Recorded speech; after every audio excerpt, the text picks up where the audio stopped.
Hello, everybody, and welcome to Final Play Sports Wrap. I'm your host, Pete Lubar. Today we're going to talk about Lobo basketball and Lobo football. A lot going on in the last week and a half, and I'm here to break it down for you. So let's get started. New Mexico squeaked by Western New Mexico middle of the week, or last Saturday. Squeaked by 52 points. The only notable thing about that game, really, other than the Lobos were supposed to win, is that a whole bunch of players got to play. By the 17-minute mark of the second half, the entire starting unit was out of the game.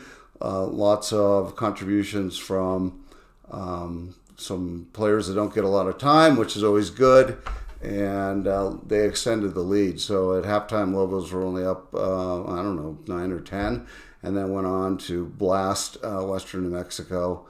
And not unexpected. I don't even know why we play this game other than a few maybe family members of Western New Mexico kids and Eastern New Mexico kids.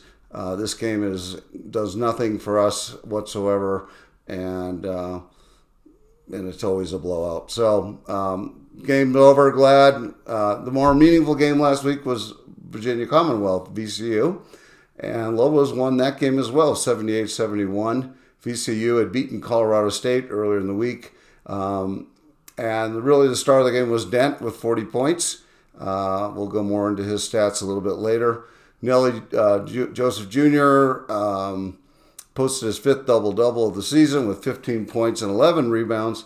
And Mustafa Emzil added 15 points and 8 rebounds for the Lobos. VCU was average at best from three-point range, 10 of 31. 5 of 20 in the second half, so much worse in the second half. Legs must have gotten tired. They were 11 from 24 from the charity stripe in a game that they lost by 7. Leaving 13 rebounds on the table is not good. And they were 30% from the field, from the charity stripe in the first half, and they only had 33 rebounds. The Lobos shot poorly. They were 27 of 64, so about 42% from the field. We'd like that to be a little bit closer towards the 50s. 3 for 11 from three-point range. Again, just not really good from three-point range. C.J. Nolan started for True Washington. He put up a 0. He had 3 rebounds, 1 assist, 5 fouls, and no points. And you never want more fouls than points. And especially from a guy who's starting. He played about 16 minutes in that game. Because he was in foul trouble, Brad Applehouse was in the game quite a bit for about 16 minutes as well.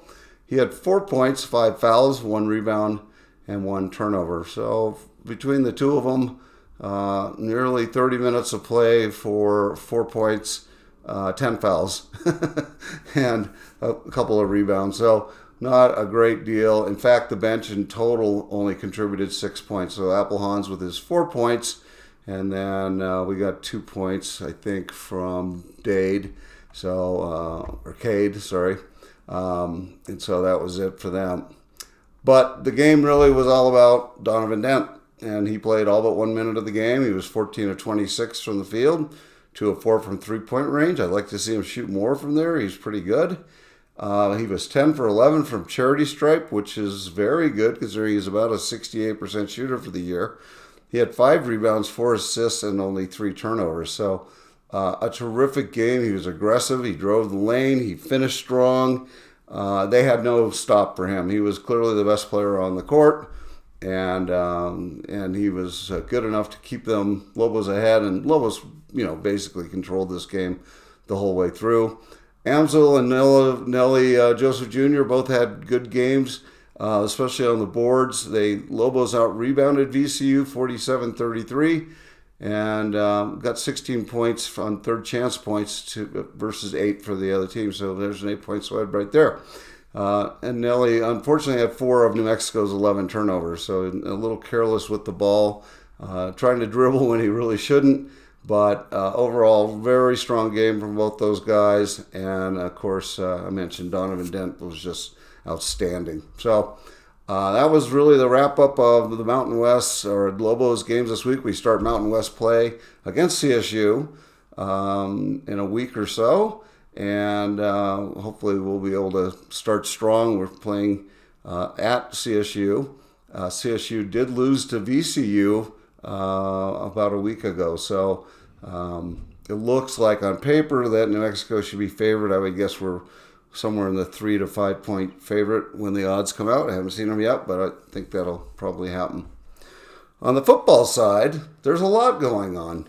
And if you hadn't had your seatbelt fastened last week, you got whiplash because there was a whole lot of things. Bronco Mendenhall, our coach, left after one season to take the Utah State job. He had two very good reasons to do it, which is his sons live in Provo and go to school at BYU. He had a million other reasons to do it, and that's the difference in salary between the two schools. So fairly substantial pay raise. He gets closer to his family. He gets closer to Montana. It's not ideal for New Mexico, but it's okay. The day before he resigned, Jason Beck took a similar job at Utah, which was a nice lateral promotion for him, I guess you'd call that. And then, of course, we lost a bunch of players. Dampier left for Utah, not surprising, following his coach, which is really interesting because they have a really good quarterback named Cam Rising who's there. And Cam's not going to be the starter, I don't think, because Beck's going to really look to Dampier to run that offense for Utah. So that's interesting. And then yesterday, Eli Sanders committed to University of Southern Cal. And I was completely baffled by that move a couple of weeks ago. I just didn't think that there was a need for running backs, but he's turned that into a very high-profile gig, and hopefully he'll get lots of touches and be successful in that. So Eli Sanders left. We had a number of players. In fact, I read a stat somewhere. New Mexico is the hardest hit school in the nation. 35 players went into the portal. And honestly, the whole NCAA thing on the portal needs to be fixed because players really have to commit before the season's over. They have to make a decision to go into the portal and not play for their teams before the season is over. And that doesn't make sense. Why not move the portal back to mid-January? And then players can assess where they are after they've had discussions with their coaches about what next year looks like. The new coaches have been hired, etc. So I'd love to see that get changed. I think hopefully some smarter people than me are looking at it. The Lobos did hire Jason Eck from Idaho, who took the Vandals to 3 playoff appearances, national rankings in all 3 years he coached at Idaho. He won 10 games this year. He looks to be, on paper, a very solid coach. He's got 26 years of experience with winning programs.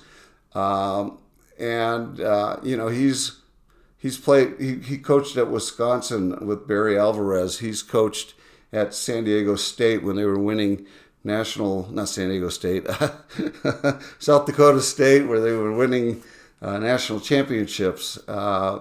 He's coached different linemen. He's a lineman himself, and apparently, as he said in his press conference, he's got some pretty good dance moves for a 300-pound white guy. So excited to have him on. He's a builder. He's got some kids that are going to follow him to New Mexico. Most of his coaching staff is following him to New Mexico. He's excited about our facilities. I haven't heard anyone ever say that ever, but we have pretty good facilities at New Mexico. Our weight room's really good. We have an indoor practice facility. We got student study hall. We've got nice locker rooms. I mean, it's not bad for a smaller to mid-tier program.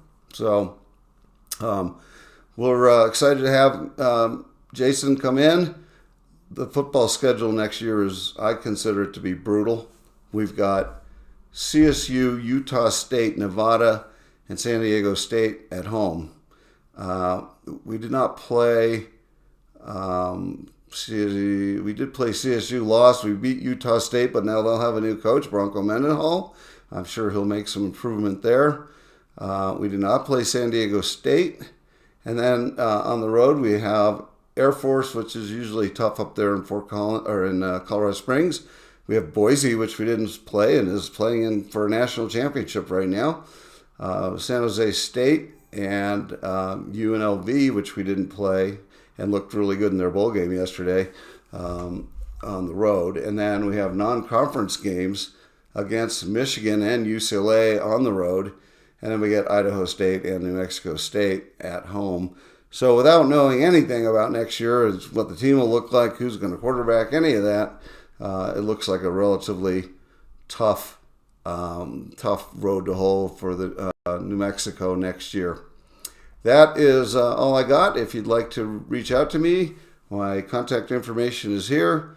Appreciate you subscribing to my YouTube page, and have a great day, everyone.